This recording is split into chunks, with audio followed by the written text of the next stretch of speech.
Welcome to last week's news today and another week of Ash's development. Quite an interesting week, everyone. We got some clarification on the material inventory, new Freehold article, cosmetic skins, and a huge info dump from Steven. So let's get into it. So according to the article, acquiring a freehold of your own is no small endeavor. The path to freehold ownership starts with a lord's quest that proves to a node that you are trustworthy and fit for lordship over an estate. Once this quest is complete, you will receive your bound freehold deed and then be able to bid on an estate. The deed is a bound item that exists within the character's inventory and is used to place your freehold within the estate. Steven clarified on Discord a bit more about deeds, which may only be placed if you successfully win the bid on an estate, or if you purchase an estate from an existing player, the deed will be consumed and there will also be more deeds than estates. Remember that not all auction bids require just gold. Some will require a combination of gold and a reputation like currency like renown or honor, depending on the node type you are focusing on. This will spread out the freehold availability options to other players. So if you're someone that's been working on these progression paths, you'll have advantage on being able to purchase that particular freehold deed in contrast to someone who only has gold available. And Steven again clarified as well that to own a freehold, you must be max level, which is 50. That does not mean you need to be max level to access one. Through the permission systems, lower level players can partake in the freehold system. Steven mentioned that by the time it takes for a node to reach stage 3, many players will have reached level 50 at a normal pace of leveling. He also suggests that there may be strategic benefits for leveling slowly. Hopefully this will help relax those that don't want to rush leveling. And Steven mentioned this in regards to a guild pulling resources together to purchase freeholds. I do believe this will be the case for some percentage of the freeholds, but there will be mitigating strategies that we use in the designs of the auction system to ensure viable access to a wider audience of playstyles. Regardless, they will be difficult to obtain. It's great to hear this is something Intrepid is thinking about. They also showed us an example of a node and how barony and estates work in the region around each node. There are parcels of land that are reserved specifically for the freehold and guild hall systems, which we call baronies. A barony is a predetermined area of land near a node or that node's vassal structure. It can be helpful to think that these baronies as counties where many freeholds will be placed. These baronies may contain a single guild hall, which are similar to freeholds but may only be obtained by guilds.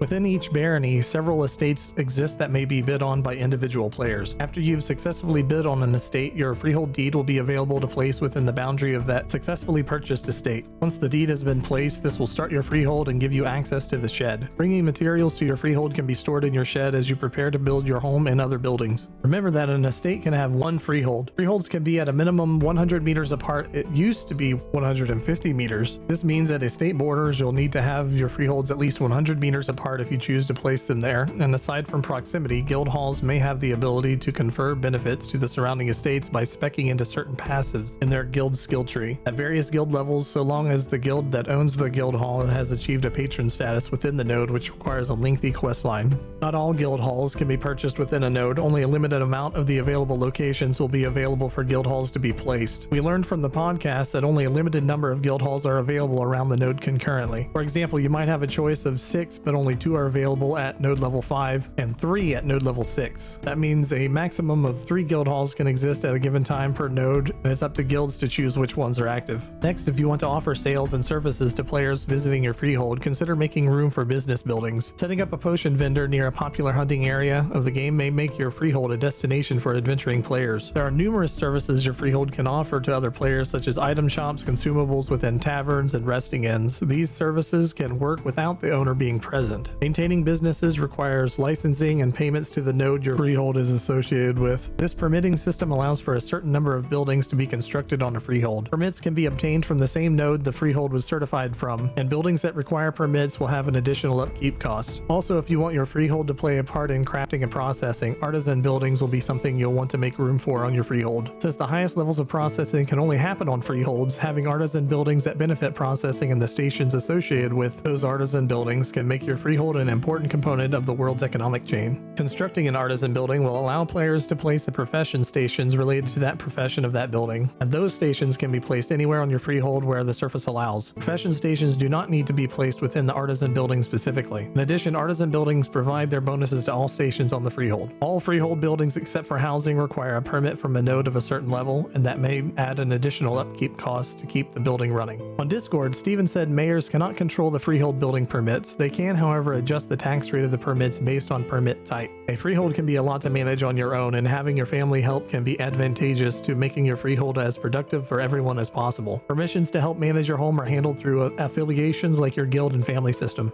When setting permissions for your freehold to do things like enter the house, interact with furniture, access freehold storage, interact with crafting and processing stations, and harvesting gatherables on a freehold, you can set if your guild or family members should be able to do these things. Unfortunately for some people, many things don't last forever, and there are two ways that players can lose their freehold. If a node is destroyed during a siege, for a period of time the freeholds in that node's zone of influence can be attacked, destroyed, and pillaged. When pillaging a freehold, players can take resources, stored and placed props on a freehold like furniture, as well as all blueprints will be returned to the freehold owner. Another way players can lose their freehold is if they neglect to keep up with the property tax. If you don't pay taxes and other fines, your freehold property will be foreclosed. When a freehold is foreclosed on, stored and placed props like furniture are returned to the previous owner. Materials that were stored on a freehold will be included in the auction for the deed to that freehold. When it comes to losing freeholds like this, one person's loss is another person's gain. While there aren't enough freeholds in the world for everyone to have one at the same time, this cycle of players losing freeholds creates opportunities for other players to acquire one. Stephen added that economic systems require scarcity, and in a game all scarcity is artificially created in an attempt to simulate supply and demand structures, or as we would call them, points of player friction. You may progress within your processing profession by being a member of a guild or a family of a person who owns a freehold and has set up the infrastructure necessary for tier 4 to 5 processing, with the intent that players will be able through effort to find a way of progressing and accessing late game processing. If that is not the case through testing, then we will adjust the designs as necessary in order to achieve the system's purpose. Pretty interesting actually. You might find players joining / changing guilds because they want access to different processing stations or other things. And just to conclude our freehold section, someone asked for ways to create art for the freeholds so you can make your own, and Steven said that there will be. Awesome. If you have any more questions, please comment below or check out the article. There's an FAQ section. Some of the questions are repeats from the live stream and Theory Forge podcast, but if you missed it, the article is worth checking out. For example, what can I do if a freehold building cosmetic that I purchased doesn't work the way I thought it would? The answer is that as the game is getting ready to launch, we'll have a way for players to exchange freehold building cosmetic skins purchased prior to launch for embers, a currency that can be used to purchase other Ashes of Creation cosmetic items from the shop. There was also a bit of clarification on the inventory system. Steven said that the spatial inventory for Alpha 2 will only exist for materials and gatherables. The non-spatial system will be the normal single slot inventory that is used for all completed items like gear, consumables, and etc. The spatial system is intended to provide limitation and progression when everything in the open world is gatherable, requiring players to strategize which things they choose to gather or not. These spatial inventories will be shaped in various ways that make bag types more conducive for certain types of gatherables, allowing players to specialize their capacity. Auto-sort is a feature. Some bags will be better at holding certain types of shapes and with high stack limits for certain types of gatherables / materials. Gatherables and materials will have stacks, and those stack sizes will be augmented based on the bags you equip. And a great question by Rich: what made you guys decide on the spatial style over a weight system for materials? Steven replied that while a weight system supplies the same constraint, it is less tactile and more difficult to visualize for the user in my opinion. In addition, with the spatial approach, the progression loop for unique bag types can be catered for specific shapes, such as bags that can hold higher stacks of 3x1 wood as opposed to a flat numerical weight value. I do agree, I really like the Resident Evil style inventory, but we'll have to wait and see what it plays like during Alpha 2. During the podcast, Steven discussed some of the benefits of spatial management of material storage with a focus on PvP, which was pretty interesting. They talked about when materials drop on death that the attacker will need to reorganize their materials to fit the new loot, giving you an opportunity to fight for them back. Or the attacker won't have the right type of bag to loot your materials, meaning that you might not always lose your gatherables. And bear with us a little longer, this week has been chunky, but we also learned this week that taming is a subtask of the hunting profession and that you can't set up a merchant shop on ships. Guilds will have microstructures called battalions, and the idea behind guild permissions for freeholds is that within guilds there will be microstructures of battalions, etc. If we end up allowing guild permissions for freeholds, it will likely only apply to other members within the guild's microstructure. And the cosmetic skins have already dropped for this week, and they are called the Charms and Good Fortune set. They'll be available until August 9th at 11 a.m. Pacific time. I'm definitely nabbing that Finnick mount. Too cute. And remember, Intrepid will give us ample notice of when the Alpha 2 keys will be discontinued. For those that purchased previous packs, if you check out the freehold link in the description, you'll also find that building site your freehold cosmetic skins apply to.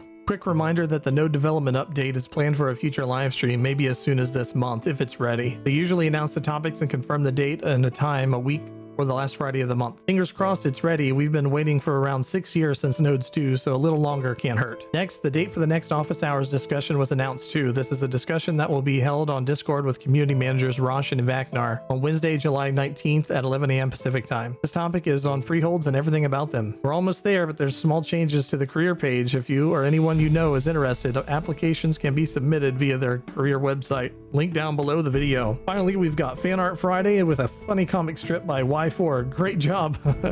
That's it for this week. See y'all next time.